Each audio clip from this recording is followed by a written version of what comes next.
चलिए तो आज हम क्लास शुरू करने से पहले मैं फिर से एक बार बता दें कि हमने पिछले क्लास में 12th ज्योग्राफी के चैप्टर 8 का कुछ पॉइंट पढ़ाए थे और कुछ पॉइंट जो रह गया था उसको हम आज पढ़ाएंगे।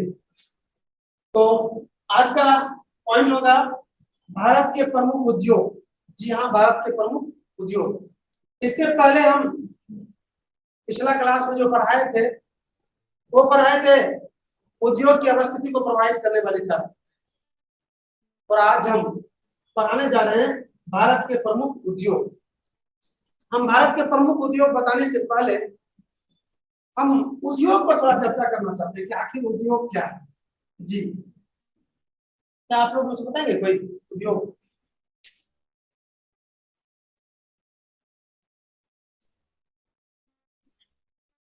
ट्वेल्थ का भी इंटरनल एग्जाम चल रहा है, उसमें सब बच्चे तो एग्जाम देने के लिए चल गए हैं ऑफलाइन में। कुछ बच्चे हैं यहाँ पर उपस्थित जिससे आप लोग को रूबरू कराते हैं। बोलिए, तब तक आप भी बोलिए, वो भी काम होगा, ये भी काम होगा। बोलिए जल्दी। देखिए ये बच्चे कुछ हैं जो इंटर एग्जाम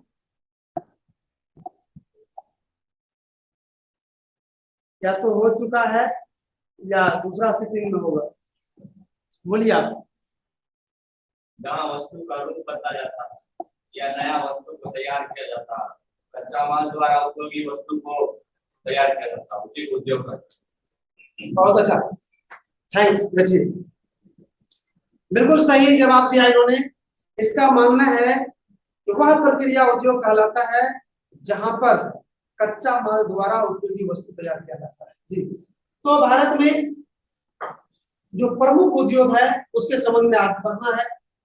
मैं थोड़ा बता दूं, वैसे तो भारत में बहुत सारे उद्योग हैं छोटे बड़े, लेकिन कुछ ही उद्योग हैं जिसका देश के विकास में अहम भूमिका है। उसी के दृष्टिकोण से यहाँ पर मैंने कुछ उद्योग को कलेक्ट किए हैं, जिसमें से सबसे पहला स्थान है लोहा इस्पात उद्योग, दूसरा है सूती वस्त्र उद्योग, तीसरा है चीनी उद्योग, और चौथा है उर्वरक उद्योग, सीमेंट उद्योग, पेट्रा रसायन उद्योग, ज्ञान आधारित उद्योग, और आजकल प्रेजेंट समय में स्वच्छंद उद्योग थोड़ा सा काफी जोर पकड़ा है। और स्वच्छंद उद्योग किसको कहते हैं, थोड़ा सा जान लीजिए, जिज्ञासा जगह होगा आप लोगों को, इसे हम बतेबे करेंगे एक एक करके। स्वच्छंद उद्योग किसको कहा जाता है?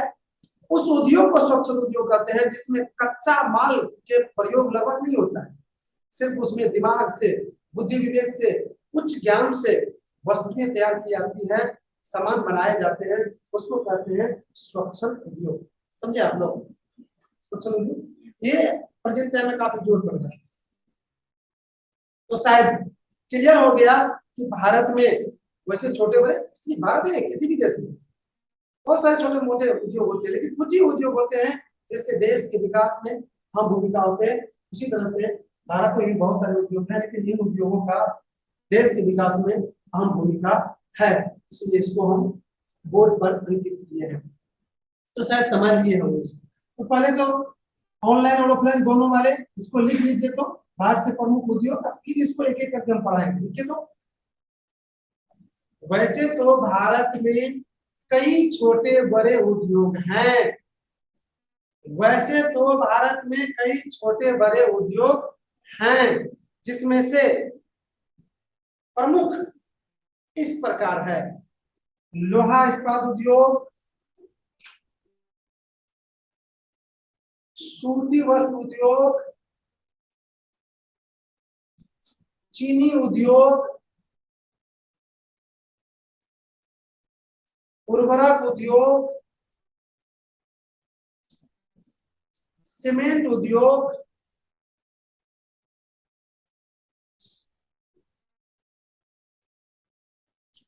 पेट्रा रसायन उद्योग, ज्ञान आधारित उद्योग और स्वच्छंद उद्योग आदि। तो शायद इसको लिख लिए होंगे आप। अब हम ये जो उद्योग बोर्ड पर अंकित है और आप कॉपी में भी नोट कर लिए हैं, इनमें से सबको एक एक करके पढ़ाएंगे भी, उसकी स्थिति भी बताएंगे और ये भी बताएंगे कि भारत में उसका क्या योगदान है। तो सबसे पहला कौन है? जी, कॉपी के बीच में आप लोहा इस्पात उद्योग लिखिए।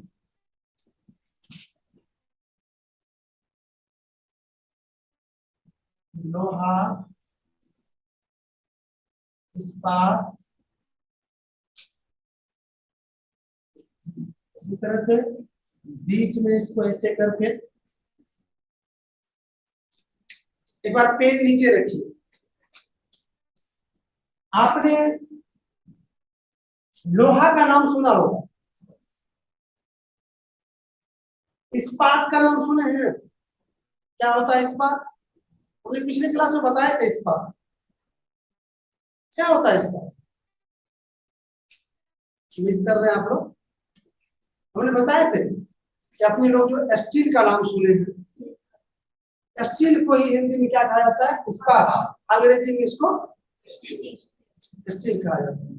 तो लोहा और इस्पात, लोहा अलग हो गया और इस्पात हो गया। इस्पात जो होता है जंग विरोधी होता है, उसमें जंग और मजबूत होता है, लोहा में जंग भी लग जाता है। तो लोहा इस्पात उद्योग इसलिए नाम दिया गया है कि जहां पर भी लोहा तैयार होता है लगभग इस्पात भी तैयार होता है, इसलिए उसका नाम दिया गया है लोहा इस्पात। या इसको स्पेशल करके भी लोग पढ़ता है लोह उद्योग। तो मैं बता दूं थोड़ा सा इसके विषय में कि लोहा इस्पात उद्योग का काफी अधिक महत्व होता है। लोहा इस्पात उद्योग को आधारभूत उद्योग कहा जाता है और साथ ही साथ एक बहुत बड़ा ऑब्जेक्टिव है आप लोगों के लिए कि लोहा इस्पात उद्योग को उद्योग का जननी कहा जाता है। जननी मतलब माता, अर्थात उद्योग का माता किसको कहा जाता है? लोहा को, अर्थात लोहा इस्पात उद्योग। क्यों कहा जाता है जननी? नहीं, क्योंकि कोई भी उद्योग क्यों नहीं हो उसमें लोहा से बने वस्तु का उपयोग ही नहीं, अधिक से अधिक उपयोग उसमें होता है। चाहे उद्योग के घर बनाने के लिए हो और चाहे उद्योग के मशीन के लिए हो, किसका उपयोग होता है? उसमें लोहा होता है। इसलिए कहा गया है कि ये जननी है, इसके बिना उद्योग की कल्पना करना संभव नहीं। तो शायद समझ गए। और मैं बता दूं आपको कि भारत में लोहा इस्पात उद्योग का अच्छा स्थिति भी है। भारत में वैसे शायद सुने होंगे आप लोग, टिस्को कंपनी की स्थापना सुने हैं? टिस्को कंपनी 1907 ईस्वी में टिस्को कंपनी की स्थापना हुई थी भारत में। वैसे मैं बता दूं आप लोगों को एक बात कि भारत में 1830 ईस्वी में पोर्टोनोवा नामक स्थान तमिलनाडु में एक लोहा इस्पात उद्योग, वैसे छोटा मोटा तो कोई बात नहीं, थोड़ा बड़े उद्योग के रूप में स्थापित हुआ था, लेकिन वो सफल नहीं हो पाया था। तब जाके पुनः जो है एक और 1864 ईस्वी में भी पश्चिम बंगाल के कुल्टी नामक स्थान पर दूसरा उद्योग स्थापित हुआ और वह लगभग सफल भी हुआ। लेकिन सबसे आधुनिक उद्योग शायद मालूम होगा जमशेदपुर में 1907 ईस्वी में जमशेद जी टाटा द्वारा स्थापित किया था, जिसका नाम संक्षेप में क्या है? टिस्को कंपनी का नाम सुने होंगे, सुने हैं टिस्को कंपनी का नाम? ऐसे TISCO, टिस्को इसको कहा जाता संक्षेप में। जहां T for Tata, I for iron, CO for company, ये दोनों मिला के कहा जाता है, ये अलग अलग कहा जाता है। ठीक, Tata iron company, Tata iron company, Tata iron steel company. S छोड़ दिए बीच में, ला इसको ऐसे TISCO होता है, S for steel, Tata iron steel company. वो क्या क्लियर? तो ये भारत में कब स्थापित हुआ? 1907 ईस्वी में। इसके बाद लोहा इस्पात उद्योग मजबूत स्थिति में आ गया। प्रेजेंट टाइम में मैं बता दूं आप लोग को कि भारत में लगभग छोटे बड़े 200 लोहा इस्पात उद्योग है, जिसमें से 10 को बहुत बड़ा उद्योग है और 200 हम होगा तो 10 को जो छोटा उद्योग है उसका थोड़ा सा नाम सुनिएगा तो देख लीजिए, कैसे याद तो नहीं रहेगा, होगा तो नोट करवा देंगे। टिस्को कंपनी एगो हो गया, उसके बाद एक है भारतीय लोहा और इस्पात उद्योग है, उसके बाद विश्वेश्वरैया लोहा इस्पात उद्योग है, भिलाई लोहा इस्पात उद्योग है, राउरकेला इस्पात संयंत्र है, दुर्गापुर इस्पात संयंत्र है, बोकारो इस्पात संयंत्र है, सेलम इस्पात संयंत्र है, विशाखापट्टनम इस्पात संयंत्र है और विजयनगर इस्पात संयंत्र है जो कर्नाटक में है। ये 10 को प्रमुख है। और उसके बाद 200 लगभग कितना है, छोटा छोटा या बड़ा सब मिला के। तो शायद लोहा इस्पात उद्योग समझ गए। अब इसको नोट करना चाहेंगे आप लोग? चलिए तो नोट कीजिए इसको। लोहा इस्पात उद्योग को आधारभूत उद्योग भी कहा जाता है।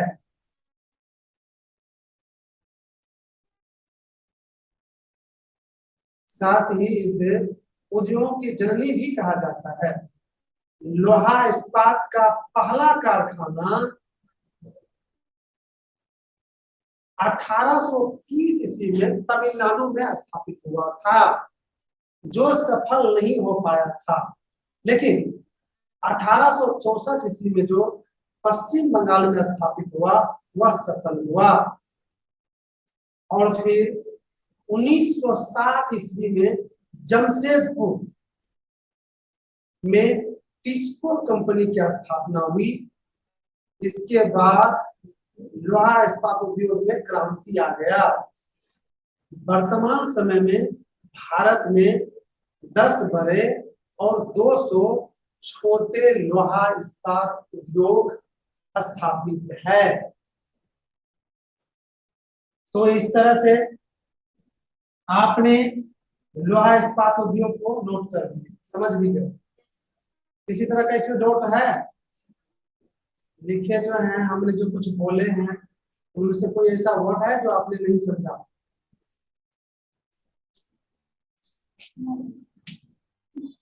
चलिए तब आगे बढ़े। तो आपने लोहा इस्पात उद्योग, अब क्या है अगला? कौन? दूसरा होगा सूती वस्त्र।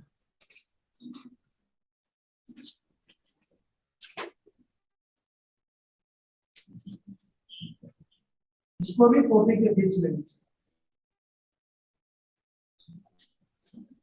तो सूती वस्त्र उद्योग भारत के दूसरा महत्वपूर्ण उद्योग है।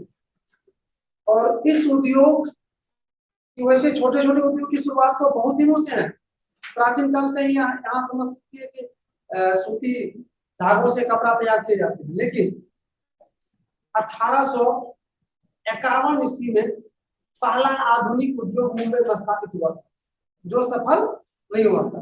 फिर जाके 1854 ईस्वी में दूसरा मुंबई में ही सूती वस्त्र उद्योग स्थापित हुआ था, जो सफल हुआ था। और इसी के साथ भारत में आधुनिक उद्योग का इतिहास भी शुरू हुआ था। और प्रेजेंट समय में लगभग 1600 सूती कपड़ा का उद्योग छटकावर का है। 1600। और मैं बता दूं, अधिकांश उद्योग आज भी महाराष्ट्र में ही है, और महाराष्ट्र के मुंबई में तो सबसे अधिक। इसलिए एक ऑब्जेक्टिव को याद रखना है इस पर कि मुंबई को आज भी सूती कपड़ों की महानगरी कहा जाता है। और मैं आप लोगों को बता दूं कि सूती कपड़ा का जो मांग है, भारत में जो बने सूती कपड़ा है उसका मांग दुनिया के मार्केट में काफी अधिक है। क्योंकि सूती कपड़ा काफी रिलैक्सेबल होता है, उसमें पसीना सूखने की क्षमता अधिक रहती है, अतः उसको पहनने के बाद रिलैक्स महसूस होता है। गर्मी में भी और सर्दी में भी पहना जा सकता है, लेकिन गर्मी में मुख्य रूप से वरदान साबित हो रहा है। इसलिए इसका भारत के साथ साथ देश दुनिया में भी इसका मांग है। तब भारत में इस फैक्ट्री का विकास तेजी से हुआ है। मैं और भी बता दूं, सूती वस्त्र उद्योग में जो कच्चा माल होता है कपास होता है। और कपास कहाँ खेती होती है वो भी बता दें। कम से कम कपास की खेती वहां होती है जहां 210 दिन पाला रहित मौसम होता है, अर्थात जहां पर पाला नहीं गिरता है वहां पर खेती होती है। इसके लिए भारत में सबसे अनुकूल दशा महाराष्ट्र में है, अर्थात सबसे ज्यादा कपास खेती कहाँ होती है?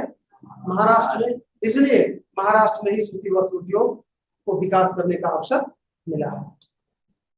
तो शायद सूती वस्त्र उद्योग की स्थिति भारत में क्या है वो समझ गए। अब इसको नोट करना है, लेकिन आज हम नोट नहीं करा पाएंगे क्योंकि आपका समय समाप्त हो रहा है। अतः आज की क्लास को होने पर विराम दें।